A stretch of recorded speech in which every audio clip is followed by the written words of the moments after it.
Oke, bismillahirrahmanirrahim. Assalamualaikum warahmatullahi wabarakatuh. Kali ini saya akan membuat tutorial bagaimana memakai sebuah akun di Siakat mengenai akun keuangan. Pertama, buka dulu Google Chrome-nya, tinggal dipilih ya profilnya kalau teman-teman Google Chrome seperti ini. Terus buka bagian sistem akademik.stikin.ac.id. Nah, dia akan muncul tampilan seperti ini. Tinggal masukkan ya user dan password dari keuangan yang udah diberikan oleh saya sendiri ya. Nah, setelah itu tinggal login. Akan tampil muncul pertama kali yaitu dashboard berkaitan dengan ibaratkan tahun akademiknya ada berapa, program studinya ada berapa, dosen, bahkan sampai KRS. Nah, ini hanya sebagai informasi di sistem keuangan, karena di semua sendiri itu paling utama adalah di bagian keuangan di sini, di menu bagian keuangan. Nah, sebelum kamu bagian keuangan, kita lihat dulu menu PMB ya. Di sini adalah menjelaskan perihal siapa aja atau calon mahasiswa yang ada berapa, dari nomor ujian, nama, HP, email, program studi sampai ke gelombangnya berapa.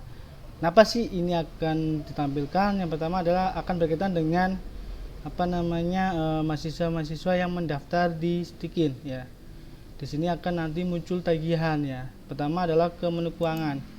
Di menu keuangan ada namanya tagihan ya. Di tagihan ibaratkan kita akan menagih sebuah keuangan atau sistem keuangan ya yang ada di Stikin. Di sini akan tampil kalau seandainya tahun akademiknya udah dipakai. Ya, misal di sini ada tahun akademik 2021-2 ya. Artinya di tahun 2021/2022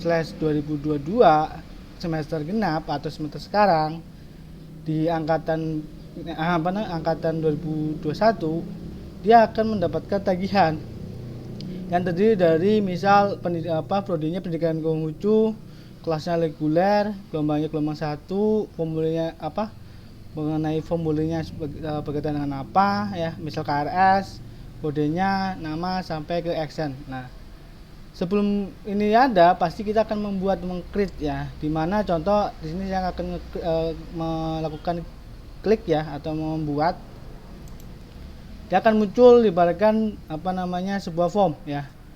Di sini pasti pertama adalah tahun akademik, kita akan memakainya tahun akademik berapa. Nah, di sini akan muncul selama admin atau administrator atau super user yang ada sistem akademik Stikin, dia akan membuat, pasti dia akan muncul secara otomatis. Nah, terus kita akan membuat tagihan di di tahun akademik berapa, itu tahun angkatan berapa. Misal dia angkatan 2021 atau angkatan 2020. Nah, misal 2021. Nah, program studi di sini kebetulan hanya pendidikan agama Konghucu. Nah, kelasnya kelas apa? Kalau hanya satu reguler ya, tinggal kelas reguler. Nah, yang pertama adalah gelombang. Baik pihak keuangan atau pihak PAU atau yang sebutan yang lain, dia harus hafal, harus mengerti ada berapa gelombang di setiap angkatan. Misal ini gelombang 1. Lah, ini formulirnya. Teman-teman pihak keuangan atau pihak staf PAU, dia harus merinci dulu di Excel. Untuk apa? Misal KRS-nya berapa, formulir wisudanya berapa, hari register PMB-nya berapa, caketan bukunya berapa misal. Kalau cuma KRS ya tinggal KRS. Nama tagihannya apa? Misal contoh adalah tagihan tahun akademik 2022 ganjil. Ini contohnya di tahun depan ya, berarti 2022/1. Nah, jumlahnya berapa? Misal 1.300.000. Tidak menggunakan titik ya, jadi ini langsung menuliskan angkanya 1.300.000. Apakah dia akan mendekatkan SKS? Jika enggak maka off kan, jika iya maka dia on kan, kalau tidak berarti dia off. Nah, tinggal simpan.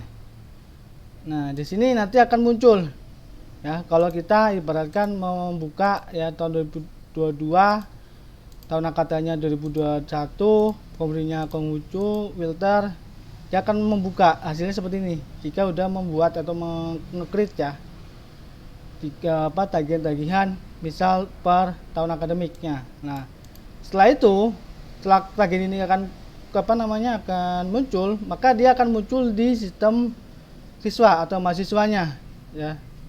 Di mana sistem mahasiswanya? Misal contoh saya akan membuka sistem mahasiswa yang ada di Siakat.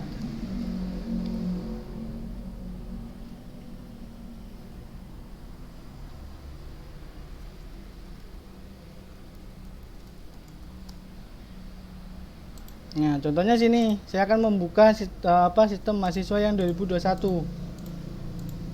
Misal saya membuka Gusling Lee, dia akan muncul di sistem keuangannya. Nah, di sini dia akan memuncul tagihannya. Berapa sih tagihannya? Itu. Ini contoh ya. Ini yang saya buat tadi 1.300.000, ini hanya contoh ya. Nanti bisa dihapus atau ibaratkan bisa edit lagi. Ini contoh. Kalau ini dia masuk ke sistem mahasiswa. Nah, kembali lagi ke sistem keuangan.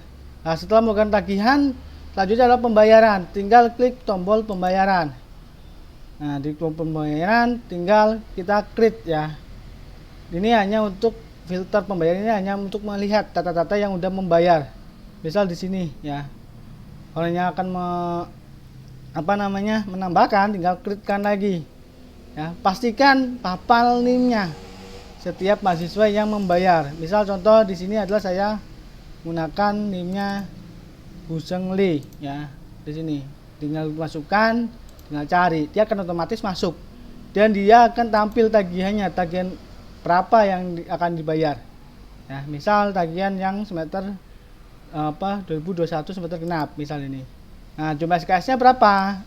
Misal jumlah SKS-nya adalah 24 ya. Terus jumlah bayarnya berapa? Misal 1, atau ini kan untuk percobaan, misal 0 ya. Tinggal disimpan. Nah, setelah disimpan dia akan ada notif ya, pembayaran berhasil disimpan. Dan dia akan ada rincian di bawah. Nah, kalau rincian ini udah keluar, tinggal dicetak, tinggal klik cetak.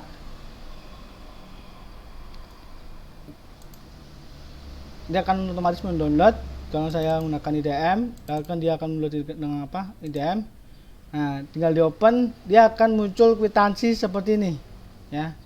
Kwitansi ini akan diakui sah jika ditulis tangan dan cap ya, pihak keuangan sendiri ya. Nah, ini contoh kwitansinya. Ya, pembayaran sudah selesai, tinggal misal ada mahasiswa yang pengen dispensasi. Nah, di sini ada menu dispensasi. Nah, dispensasi ini digunakan untuk mahasiswa misal minta toleransi untuk pembayaran. Nah, sama di sini ada filter untuk menampilkan data-datanya. Contohnya misal 2022 genap. Nah, di sini data mahasiswa yang dispensasi atau ibaratkan beasiswa ya. Misal mahasiswa itu beasiswanya full dari awal sampai akhir. Nah, bisa pakai menu dispensasi untuk pembayaran ini. Nah, caranya gimana? Caranya membuatnya dalam menu create. Nah, di sini ada form, pastikan tadi hafal NIM-nya ya, cari, dia akan keluar dan jangan lupa tuliskan keterangannya. Kenapa sih dia minta dispensasi? Lalu simpan. Karena ini udah berjalan, jadi saya nggak akan mencontohkan ya. Terus yang selanjutnya adalah piutang. Ini adalah menu-menu di mana pihak keuangan akan melihat piutang transaksi setiap mahasiswa, atau ibaratkan siapa aja yang masih punya hutang, dia akan merah. Kalau dia udah lunas, dia akan hijau misal dan sebagainya. Nah, di sini ya, ini contohnya. Dan ini juga bisa di print. Misalkan mau di print. Nah, tinggal start download karena saya menggunakan IDM. Terus saya buka contohnya. Nah, sini dia akan merinci hutangnya ada berapa dan siapa aja mahasiswanya. Terus di menu laporan pihak keuangan dapat laporan mahasiswa dan museum ya. Ini nanti bisa dibuka untuk laporan. Mungkin sekian itu untuk tutorial mengenai fitur atau menu yang digunakan oleh pihak keuangan atau PAU. Sekian dari saya, terima kasih. Wassalamualaikum warahmatullahi wabarakatuh.